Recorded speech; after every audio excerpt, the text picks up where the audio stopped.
Bismillahirrahmanirrahim. Welcome to Askaya Schools and Colleges. I hope you all people are fine.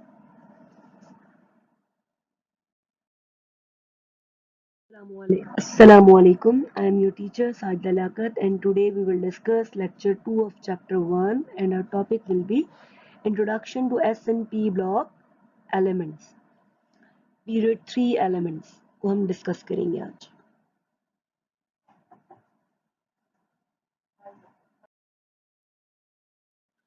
Period third elements हमारे पास sodium से argon तक हैं.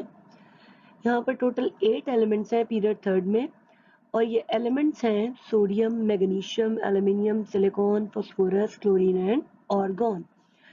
और अब हम यहाँ इस गिवन पीरियड में देख रहे हैं कि यहाँ पे एलिमेंट्स जो हैं वो लेफ्ट टू राइट की तरफ इंक्रीजिंग एटॉमिक नंबर के लिहाज से अरेंज है और जो मेटालिक करेक्टर है वो शिफ्ट हो रहा है लेफ्ट टू राइट की तरफ नॉन मेटालिक की तरफ.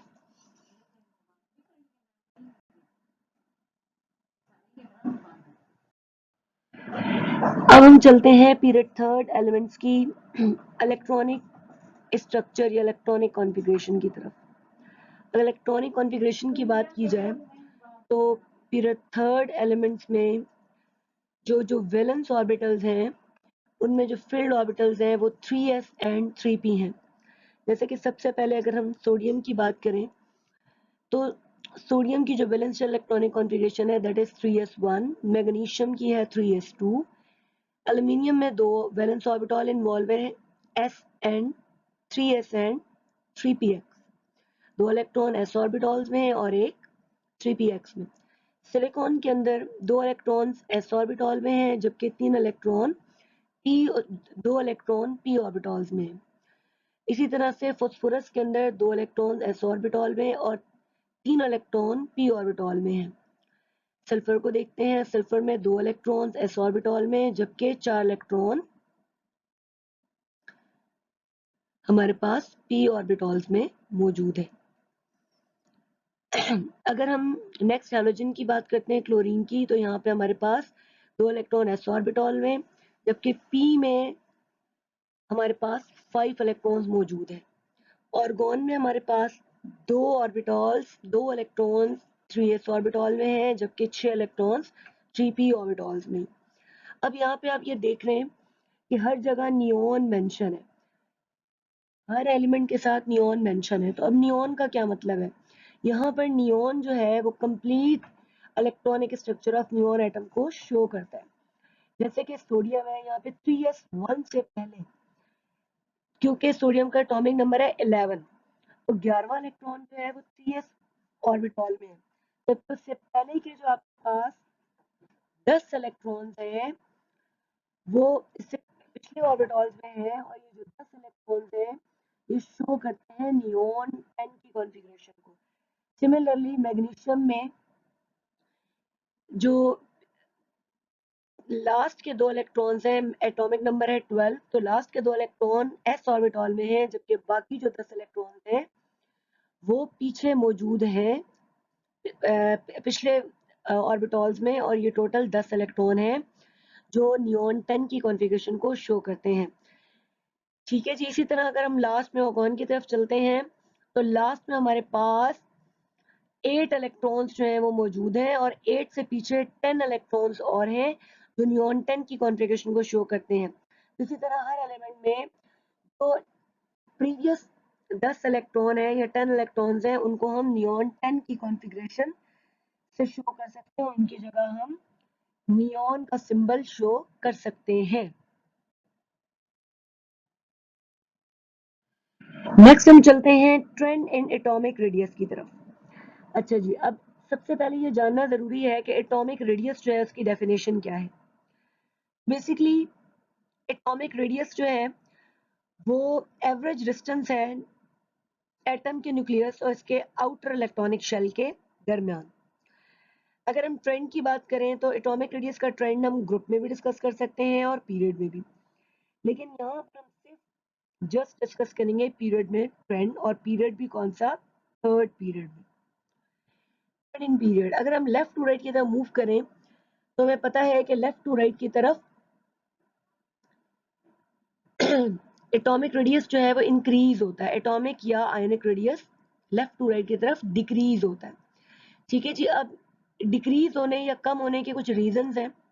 जैसे कि हम लेफ्ट टू राइट की तरफ मूव करते हैं तो हमारा एटॉमिक नंबर इंक्रीज होता है, लेकिन जो हमारे नंबर ऑफ शेल्स हैं वो सेम रहते हैं। नंबर ऑफ शेल्स सेम रहने का मतलब है कि शील्डिंग इफेक्ट या स्पिनिंग इफेक्ट कांस्टेंट रहता है। लेफ्ट टू राइट की तरफ न्यूक्लियर चार्ज इंक्रीज होता है। अब इफेक्टिव न्यूक्लियर चार्ज कैसे इंक्रीज होता है? क्योंकि शेल कांस्टेंट है और एटॉमिक इंक्रीज हो रहा है, तो नंबर ऑफ प्रोटॉन इंक्रीज होने से न्यूक्लियर चार्ज बढ़ जाता है। अब ये जो इंक्रीज न्यूक्लियर चार्ज है, ये वैलेंस इलेक्ट्रॉन्स को अपनी तरफ फोर्सफुली अट्रैक्ट करता है और इस तरह से हमारे पास एटॉमिक या आयनिक रेडियाई एलिमेंट्स का श्रिंक हो जाता है।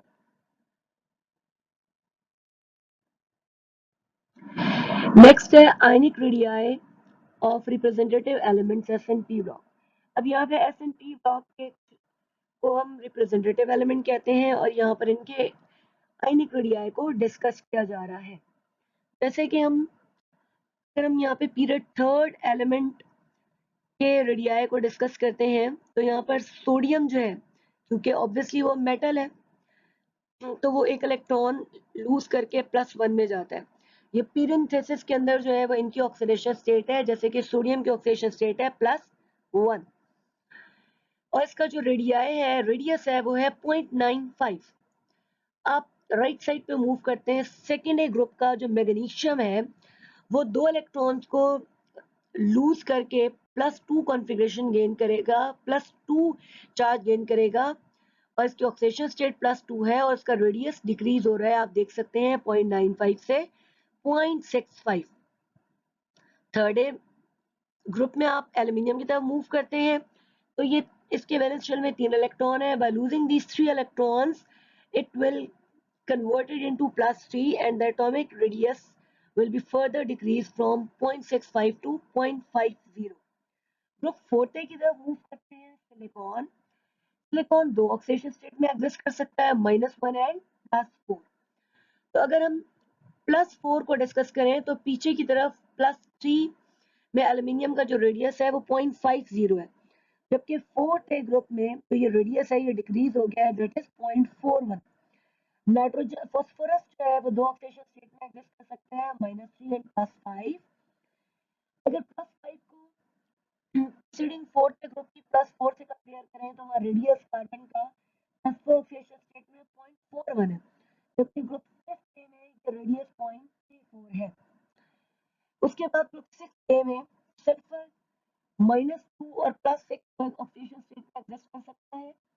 अगर हम माइनस में डिस्कस करें तो पीछे फास्फोरस का -3 में 2.12 था रेडियस, सल्फर भी इंक्रीज होकर 1.84 हो गया। अगर हम डिस्कस करें फास्फोरस का +5, ऑक्सीजन का +6, तो ये पीछे नाइट्रोजन का +5 ऑक्सीजन स्टेट में जो रेडियस था नाइट्रोजन का दैट वाज 0.34, क्योंकि फर्दर ऑक्सीजन में आके +6 ऑक्सीजन स्टेट के साथ 0.29 पर डिक्रीज कर गया है। सिमिलरली ग्रुप 7 में -1 ऑक्सीडेशन स्टेट के साथ भी रेडियस डिक्रीज हो रहा है 1.84 से 1.81 की तरफ, जबकि प्लस में भी रेडियस डिक्रीज हो रहा है 0.29 से 0.26 की तरफ। ठीक है जी। तो इस तरह से लेफ्ट टू राइट की तरफ ये एविडेंस आपको मिल गई है कि न्यूमेरिकल वैल्यू से एटॉमिक रेडियस है वो लेफ्ट टू राइट की तरफ जाते हुए डिक्रीज होता है।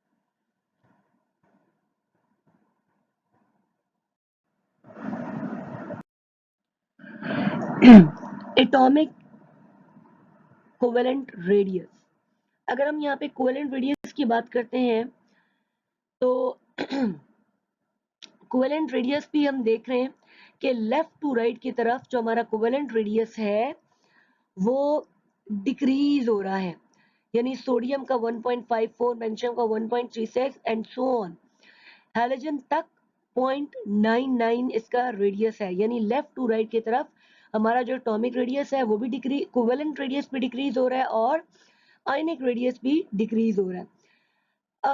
अब जो लास्ट में नोबल गैस है और गॉन, उसका आयनिक रेडियस तो होता नहीं, क्योंकि हमें पता है कि जो नोबल गैसेस हैं वो ना तो इलेक्ट्रॉन गेन करते हैं ना लूज करते हैं, so that's why it has no ability to form fine.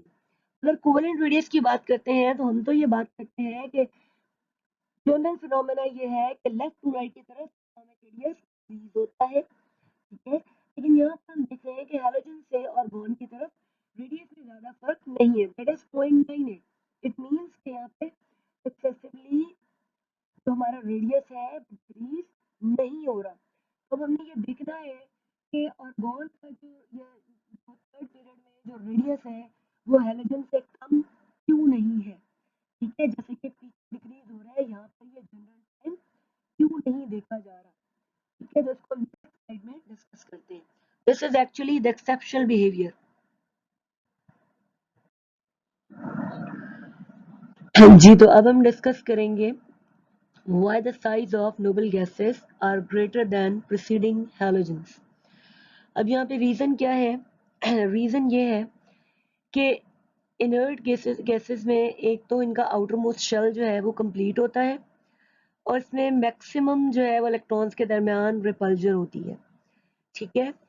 बाकी यहाँ पर जब हम एटॉमिक साइज इनर्ट केसेस के गैस में डिस्कस करते हैं तो हम इनका कोवेलेंट रेडियस डिस्कस नहीं करते क्योंकि ये बॉन्डिंग नहीं करते, इनमें बॉन्डिंग की एबिलिटी नहीं होती, ना इनका आयनिक रेडियस डिस्कस किया जाता है, बल्कि इनका वैन डर वाल रेडियस डिस्कस किया जाता है, ठीक है। तो जनरली हम देखते हैं कि atomic size left to right की तरफ डिक्रीज होता है पीरियोडिक टेबल में, लेकिन नोबेल गैसेस के केसेस में ऐसा नहीं होता। इनके एटॉमिक साइजेस हायर होते हैं करस्पॉन्डिंग हैलोजेंस में के मुकाबले में। उसका रीज़न ये है कि यहाँ पे हम वैन डर वाल रेडियाई को डिस्कस करते हैं और जो वैन डर वाल रेडियाई है वो always ionic and covalent radii से ज़्यादा होता है, ठीक है जी। इसलिए नोबेल गैसेस का जो रेडियाई है वो ज़्यादा है प्रिसीडिंग हैलोजन से।